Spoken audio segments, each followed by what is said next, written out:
be blessed by the divine. In this session, we are going to understand the relationship between bio-vital fluid or SVF with biomagnetism. And by the end of the session, we should be able to answer why death occurs, what is the reason for diseases occurring, and how growing aging is happening. These are the three main questions which Kayakalpa answered. By the end of the session today now, you should be able to answer that.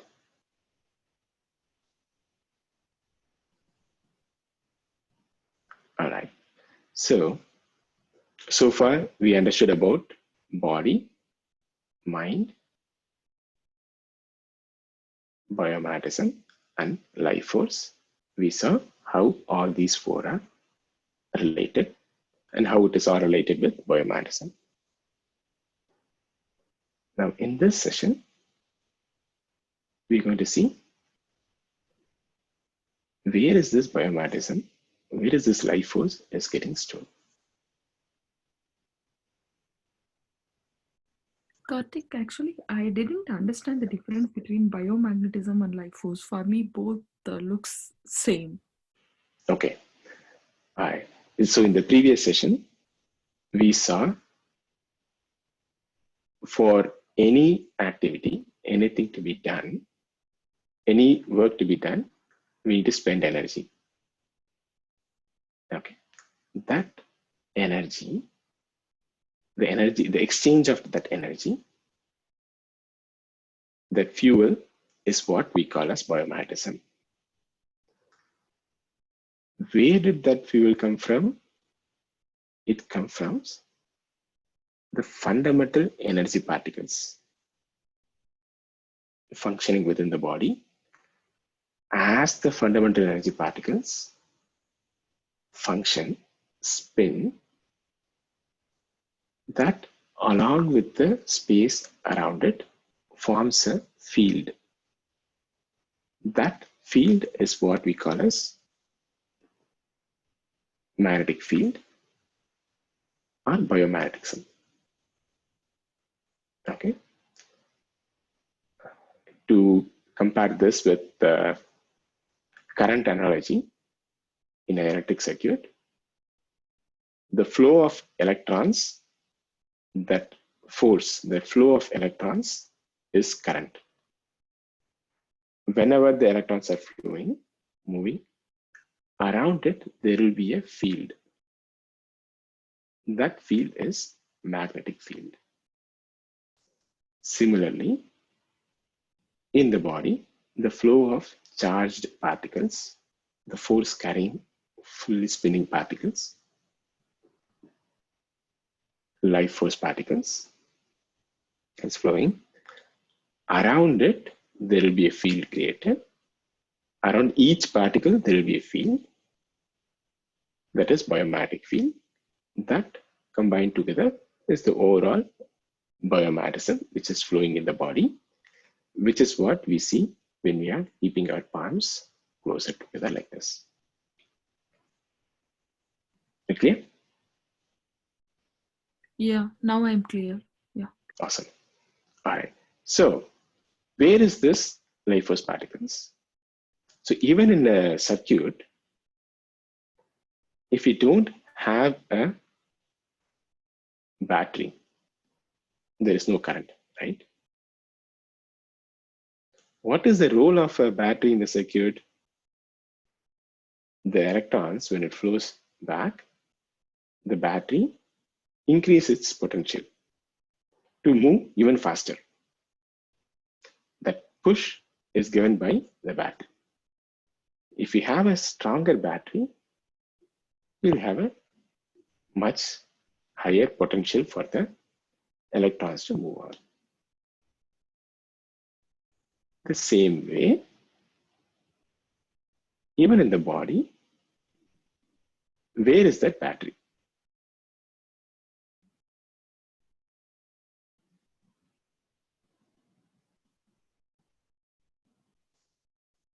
Let's understand this. This is what we're trying to understand.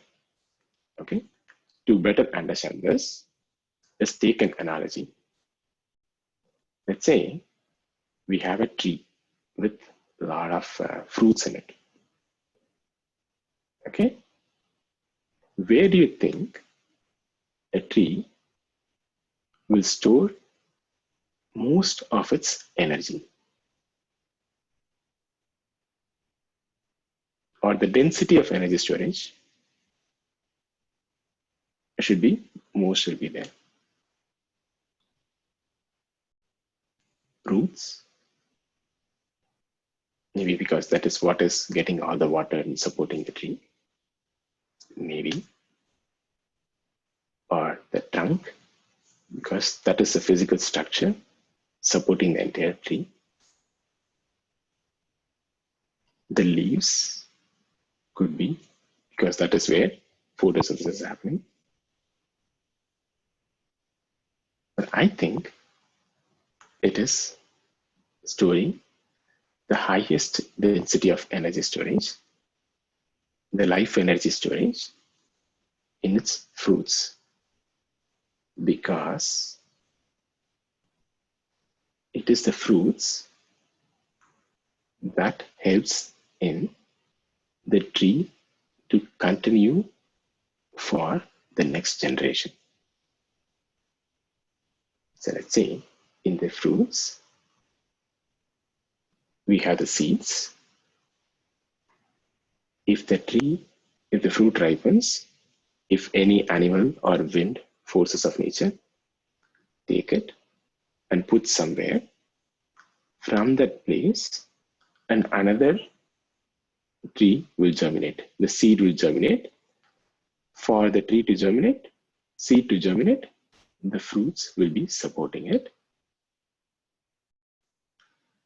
If it is not falling somewhere, it will just fall under the tree itself. So, whatever that supports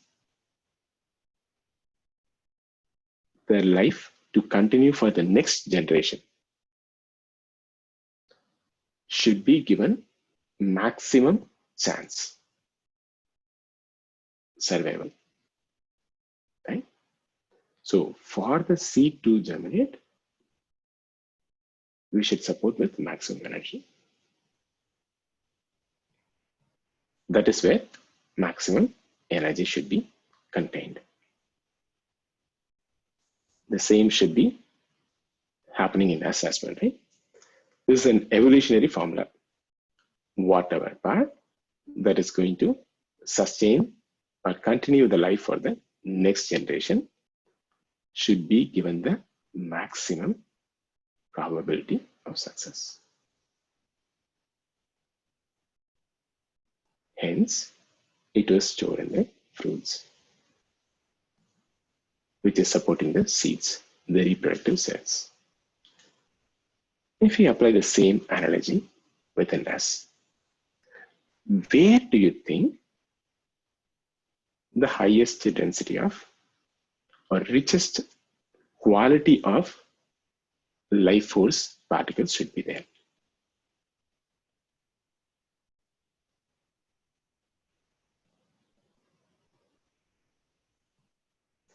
Whatever that is supporting the life to continue for the next generation. So let's call it as bio-vital fluid. Vital means essential, most essential, bio to support life. And what is this bio-vital fluid?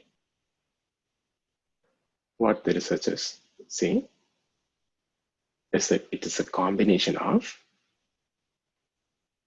the cerebrospinal fluid, which is nourishing the spinal cord, the reproductive hormones, the reproductive organs, all together.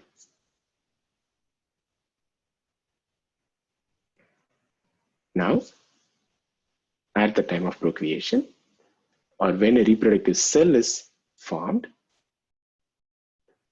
when a cell is formed, in its structure, in its nucleus, inside the nucleus, there is something called ectoplasm that contains the part of this vital fluid. Right? The core essence material inside the reproductive cell, inside the cell, the nucleus, inside the nucleus, something called ectoplasm, which is what is nourishing the nucleus, feeding it, which is where the highest density of energy storage is. Okay. To understand this even better, if we reason it out this way, what indicates, what is a true indication of someone being alive? Test of death. What do you think is the test of death? When do you say that somebody is not alive anymore? How do you test?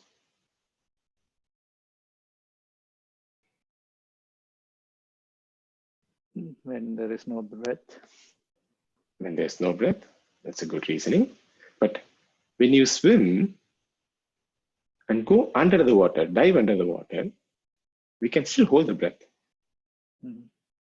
Right? So that is not a, that cannot be a complete test, fail-safe test. When the heart Right? stops its beating. Ah, that's a good point. Have you seen anyone with the pacemaker? Yeah, yes. And But when it supports the heart in pumping the blood. yeah, it supports the heart in pumping the blood, but there will not Pumping be the any blood. heartbeat. But then they But will not be still, having any heartbeat. but still, it's helping the heart to expand and contract, right? Which is pushing the blood all over the body. Flow of blood. Yeah, yes. Flow of blood. But still the pulse is not a good indicator, right? Yes, true. So we need a different one then. Fail-safe indicator. There is no reception from the person, meaning like you try to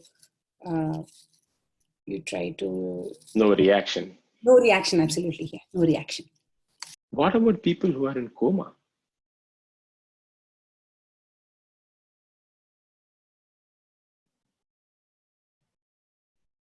They're still alive, no?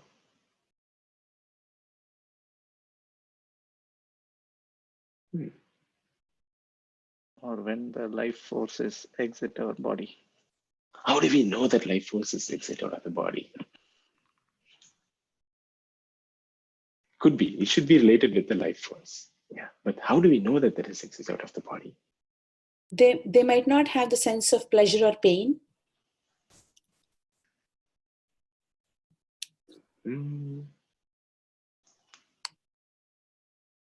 Well, if somebody is in coma, we need not even go and ask, right?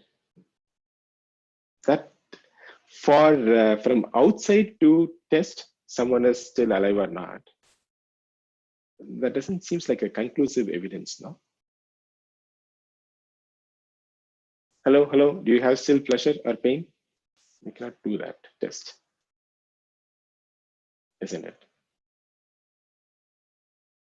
So if we give you a little example of our one of the traditions we used to have, you'll be able to relate it. So in India, at least in south of India, in fact, even in some Middle East countries, when someone is dead, they have this habit of bathing the body.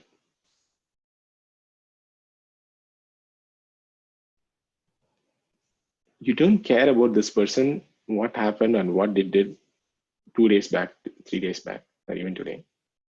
In another 2 to 3 hours, you're going to put him on fire.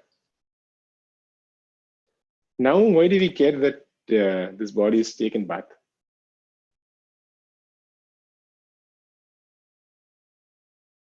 That too, in south of India, only a particular community, they would go and bathe the body, because they know that they need to look for certain indicators while bathing the body. They'll check out certain fluids are completely expelled out of the body or not. And bathing the body is like one custom to do that. And incidentally, that community is also the ones who were nursing, like giving medicines, like 800 until at least until 1600, when British came to India. Before that, they were also the community who were taking care of giving nursing functions. So they understand that, okay, this is what could be happening. And bathing is a means to verify certain fluids are completely expelled out of the body. I haven't talked to anyone in Marshall currently to test this theory, but there are some customs, and body fluids are expelled out of the body is understood. In modern medicine, they say it is because of difference in pressure. This observation related with difference in pressure. But in essence, this is what is happening. The life force particles, which is being contained, is being completely expelled out of the body. Or in the battery, there is no medium to recharge the life force particles. When the current is flowing in the back circuit, there should be something to recharge this current. The fluid in the battery is completely leaked out. That is the true indication of death. Right? But then that brings another question. Does it mean that whenever, if this fluids are expelled, even willfully, does it mean that that means the person should be dying, right? But would that mean, should that happen? No, not necessarily. Only certain part, only certain portion, only certain small portions of it.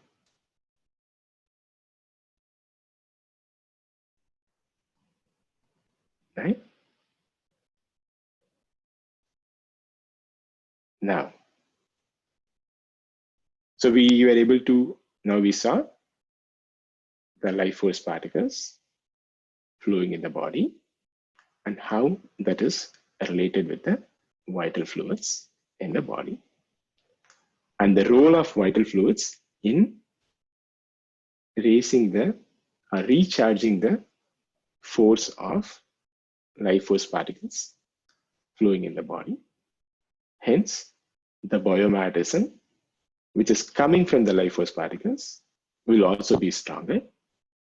Since the biomagnetism will be stronger, our mental ability will be stronger. We'll be having more ability to think sharper and clearer. Our body, in the body, if the biomagnetism is flowing in a faster way, the cells will be nourished and have more energy to perform.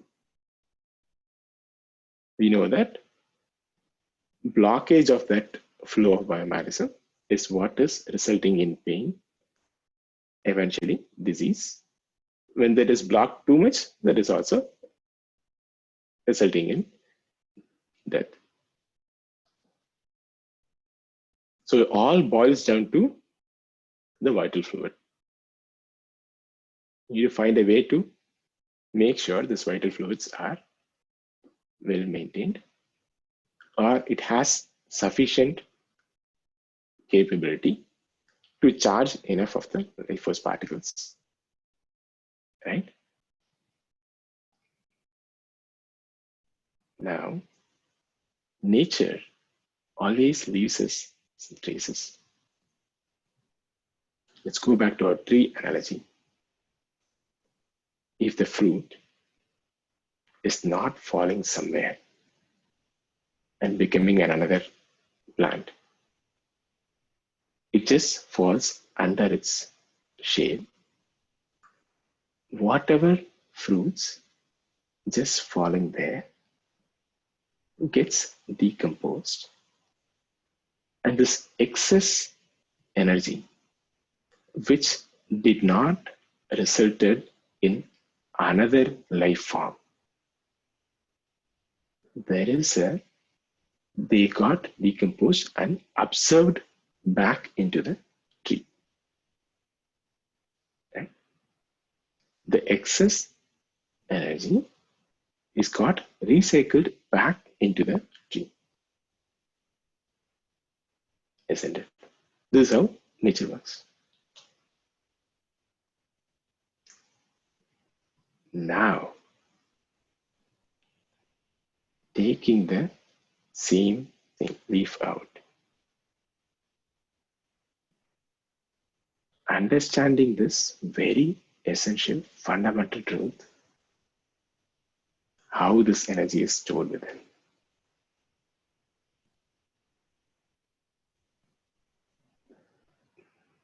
Can we also recycle the excess energy? The excess energy, how it is being stored. Just the excess.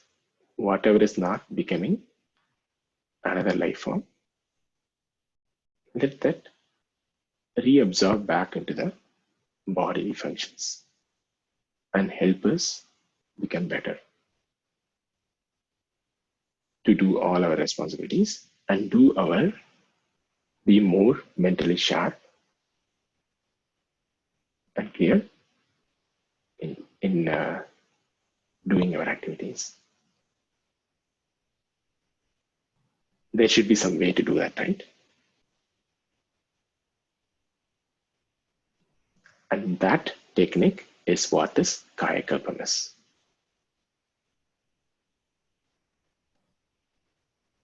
There's nothing more in Kayakalpa.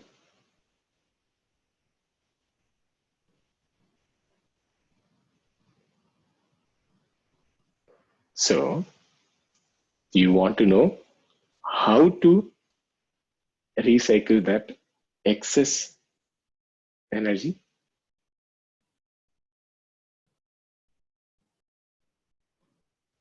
You want to know?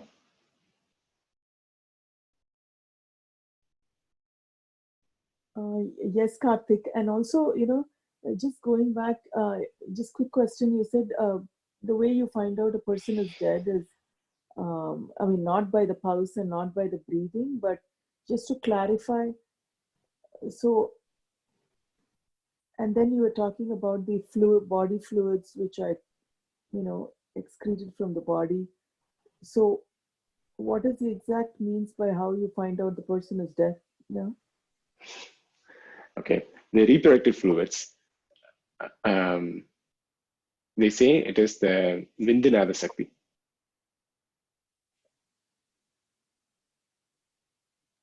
Okay. Vindinada Sakti, for men, it is sperm. Or women, it's the ovarian fluids. On the event of death, whatever is contained in the body will be excreted out. If someone is lesser than 14 years, not attained puberty, then the energy would have not even settled down at the base of the spine. You will see that as through the eyes or through the ears. You see, there will be fluid secretions or through the nose. That will also indicate.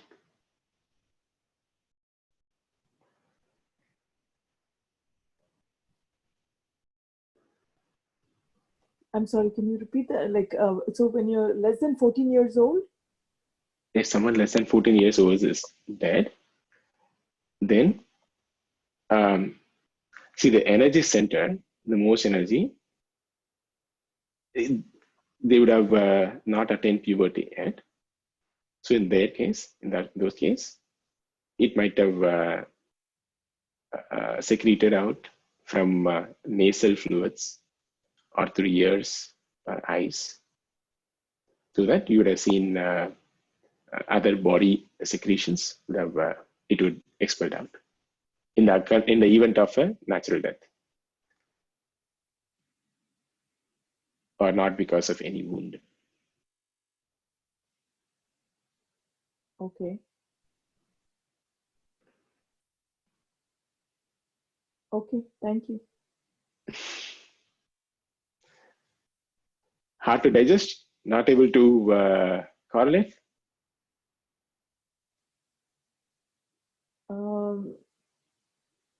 It's a new theory. Well, true. We just need to, based on, yeah, this is a very little unconventional aspect. Okay. Initially, even I did not go with it. In fact, when my master, 20 years back, when I was taught Kayakalpam, we have doctors in our family, and I protested against the teacher who was teaching Kayakalpam. I said, like, you guys are just blabbering. You have no idea what you're talking about. It was Professor Veda Subaya who was taking that. And they even claimed that you are just a fraud. You are unnecessarily confusing people and trying to make money. This is how I said. I said this. And there are 50 other people who were sitting in the class. I was very young, 19-year-old, trying to make all the claims. And what he said is, okay, let I be fraud. Let it be. Whatever I teach, you do it. When you do it, if you don't see the difference, let it be. If you notice the difference,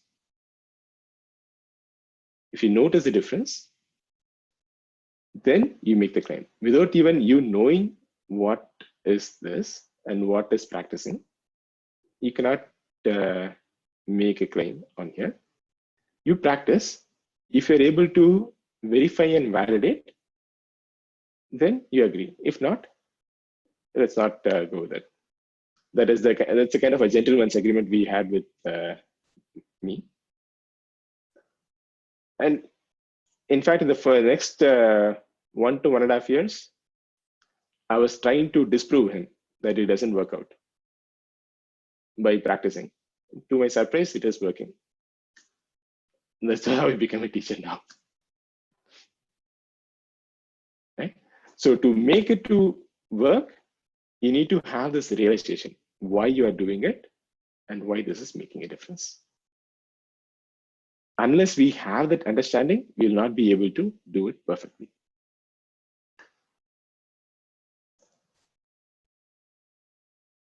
Okay, with that in essence, or with that in mind, if you have any questions, feel free to get it clarified.